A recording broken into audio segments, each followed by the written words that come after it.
Assalamualaikum warahmatullahi wabarakatuh. Halo semuanya, perkenalkan nama saya Rosiana Kusumawati, mahasiswa PPG Prajabatan Gelombang 2 tahun 2023 Universitas Sanata Dharma. Di sini saya akan mempresentasikan mengenai kontekstualisasi manusia Indonesia. Mari kita simak bersama-sama. Indonesia adalah negara kepulauan terbesar di dunia. Indonesia memiliki lebih dari 17.000 pulau. Hal inilah yang menjadikan bangsa Indonesia memiliki keberagaman budaya dan suku bangsa, di mana setiap suku bangsa memiliki adat istiadat, bahasa, dan tradisi yang berbeda-beda. Karakteristik manusia Indonesia tersirat pada moto nasional Bhinneka Tunggal Ika, yang memiliki arti berbeda-beda namun tetap satu, yang mencerminkan toleransi dan keberagaman namun tetap hidup dalam kebersamaan secara harmonis.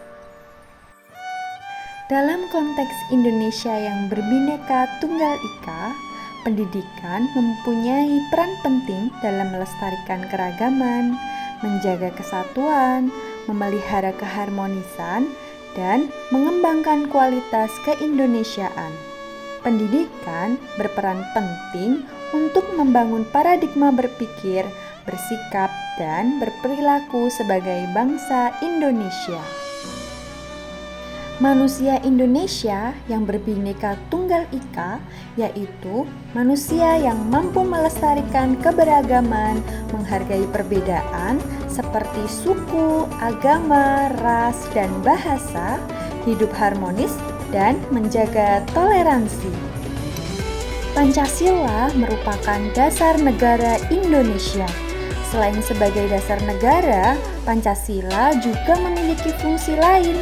Di antaranya adalah Pancasila sebagai pedoman hidup bangsa Indonesia, Pancasila sebagai cita-cita bangsa Indonesia, dan Pancasila sebagai jiwa bangsa Indonesia. Sebagai pedoman, semestinya nilai-nilai Pancasila diterapkan dalam setiap kegiatan. Contohnya saat belajar di sekolah. Seorang siswa seharusnya belajar dengan tekun saat berada di kelas dan menghormati guru.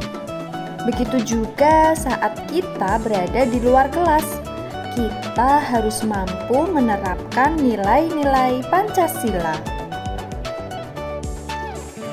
Sebagai cita-cita, maka seluruh sila dalam Pancasila yang ideal itu harus berupaya untuk dicapai demi kemajuan negara Indonesia yang sejahtera, damai sentosa, dan mampu sejajar dengan negara-negara maju lainnya di dunia.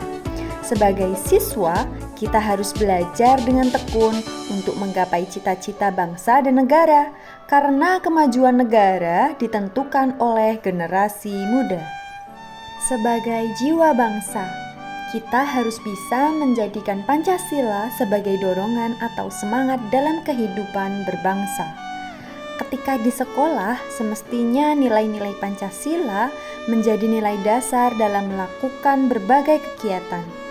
Sila ketuhanan yang Maha Esa dan sila-sila yang lain harus dilakukan dengan penuh tanggung jawab. Manusia Indonesia sebagai manusia Pancasila dapat diartikan sebagai manusia yang religius, yaitu menganut kepercayaan-kepercayaan atau agama yang menjadi peran penting dalam berhubungan dengan Tuhannya. Hidup bersatu, bertanggung jawab, bekerja sama, hidup adil, dan bermusyawarah atau bergotong royong untuk menciptakan kehidupan yang sejahtera dan harmonis. Terima kasih, semoga bermanfaat. Bye-bye. Assalamualaikum warahmatullahi wabarakatuh.